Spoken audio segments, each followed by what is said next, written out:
But when the time came, I said, no, yung presidential immunity, sitting president, that's bullshit. Dito tayo sa pagka-judge ka o prosecutor ka, do we have jurisdiction over the person of Duterte to haul him in from the Philippines dito? Jurisdiction muna bago ka magsalita ng... Ako, alam ko noon, Sabi ko, kay Dilima pa yun when she came. I was investigated by Dilima. You were around. You covered it. Then when she was commissioner of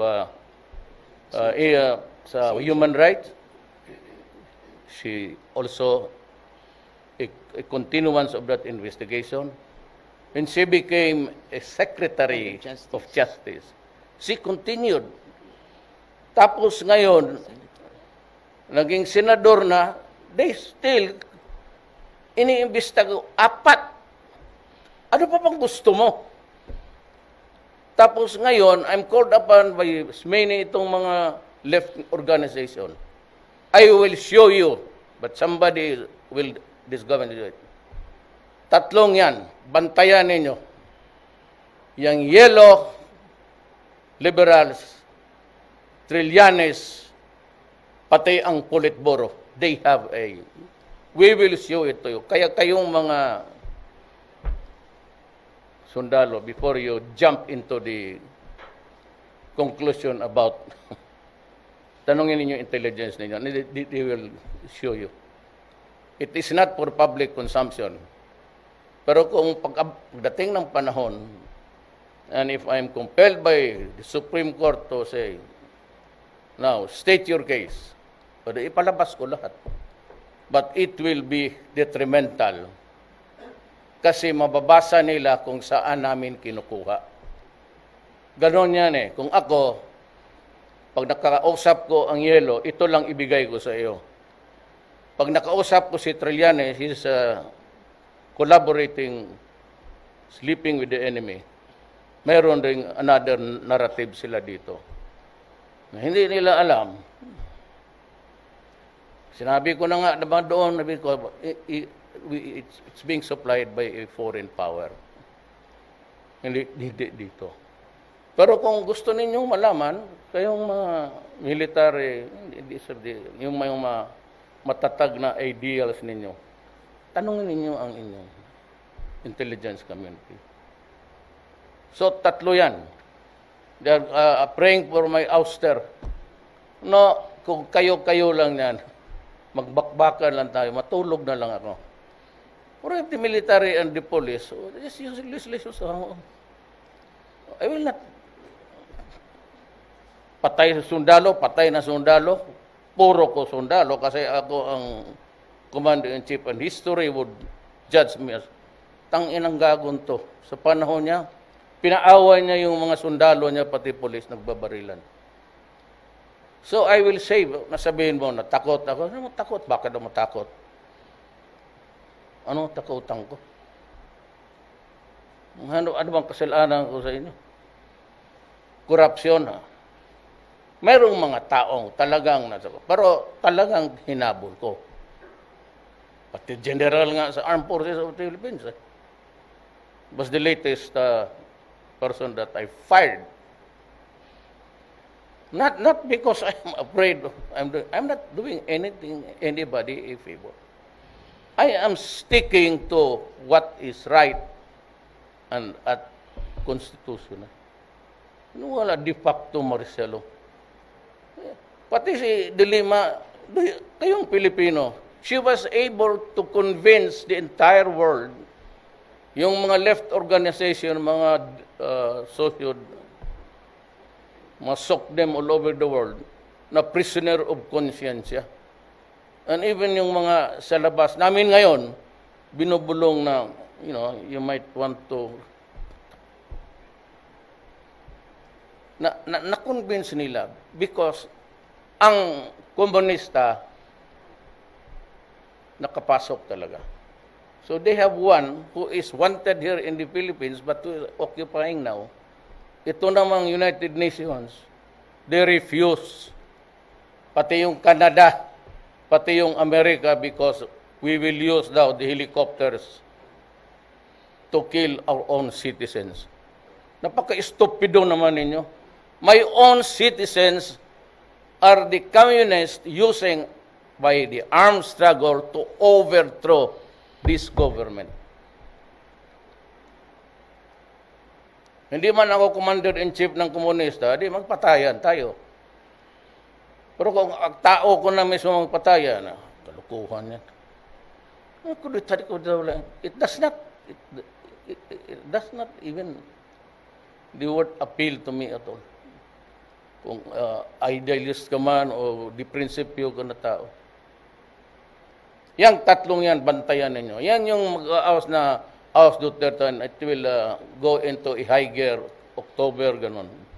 Bantayan ninyo yan. Kaya yung tatlo na yan, konektado lahat yan. Ang problema sa itong kay Trillanes is, he is also playing with the Communist Party of the Philippines. Pero alam ko na noon pa, gusto nila rin pumasok sa PMA na may mga kadete na hinihila nila para yung mga left. And always it is poverty. Eh bakit siya malaking bahay niya? Bakit iyon ipahat lang? Style na bugok. Sabi nga nung isa, which I really appreciate. It was not here, but somebody was giving an advice. So, you know, a nation can only grow by evolution. Dahan-dahan lang. Putukin mo itong Pilipinas ngayon. Gusto mong guluhin, dive tayo lahat. Kasi walang problema sa akin. Huwag lang ninyo akong galawin. Kasi pag ginawa ninyo ako, personal, di, hanggang dyan lang tayo. If that is the measure or standard you want to use against me, fine. Let's do it. Now! Para wala nang istorya. It disturbs the... Kagaya niya mga shortages of rice. We have 4.8 metric tons. Ano ba kayo? Wala kayo ng propaganda nila na... Sila yan eh. Inflation, yes. Bakit? Sino nag-umpisa? Amerika. Nung tinaas ng rates ang Amerika, taasan lahat. Ganun yan. Wala tayong magawa dyan. It's the economy, because America was, Trump wanted it. Pati yung mga taxes na excise tax, taas sa lahat. Pati import dues. Kaya ganyan ang nangyari. So I will admit that there is inflation. Sino bang presidente na hindi nakatikim ng inflation? Pero yung mga gano'n na de facto martial law. Dito sa Mindanao, martial law yan. Do you feel it? Maaga lang dito kasi medyo stricto lang ako noon pati si Inday. So instead of 2 o'clock, I said that's 1 o'clock. We cannot be partying the whole night. Then ngayon si Inday, binabaan niya alas 12 na. So walang tambay, wala lahat. Gusto ng taga Davao na yan. I don't think that the Davaoenos would relish any other kind of environment na nakikita nila sa Davao. Wala ka talagang makita. Walang tambay, wala lahat. Meron man, convenience store. Walang nagiinom sa labas.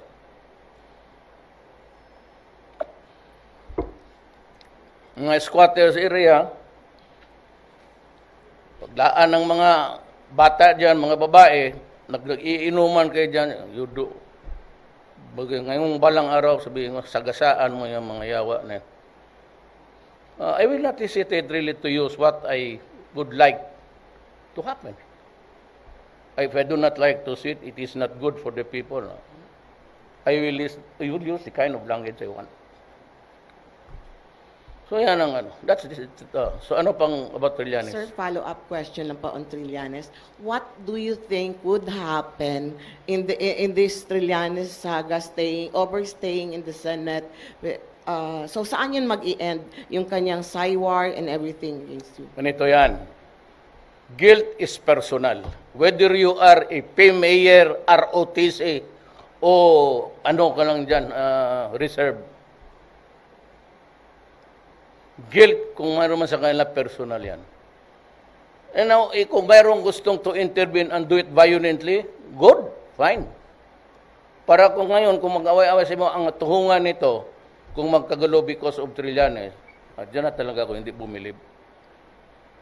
Can just imagine a person shouting over about his love for the PMA, tapos siya, tinan mo, basahin mo yung comment ni Rex Robles, taga-RAM. He mentioned that there is no honest bone in his body. Galing yung PMA. Tanungan mo sila pa doon, tanungan mo yung mga kasama, Maestro Campo and the rest. Siya ang nakinabang. Kalimutan niya yung mga kasama niya doon because they believed in his word. Sabi ko nga, ano mang nagawa niya sa military na para magpakamatay sila? Yan ang, if that is the value that you'd want to preserve, then fine. Count me out. Kung may ganun klaseng military, count me out. I will. Maybe you need not really demand on. If that is the kind of culture ang mga military natin without offending anybody, I would rather be not president. What would be the use of relying on an armed forces, pati police na ganun ang dimension sa buhay.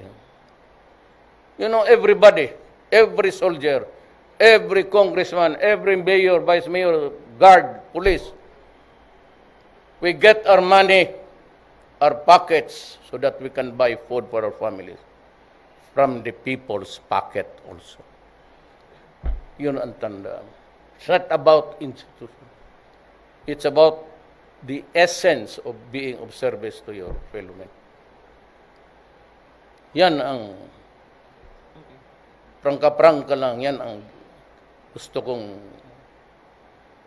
kung mag-corrupt lang naman ako ng puro cabinet, may puro corrupt, ay putang ina. Mag-resign tayong lahat, sabay tayo.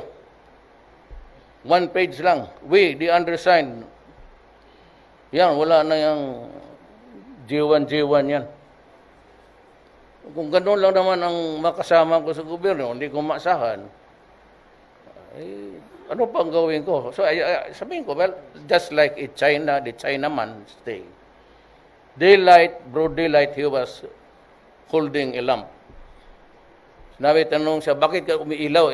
May ilaw naman yung, because I am looking for an honest man.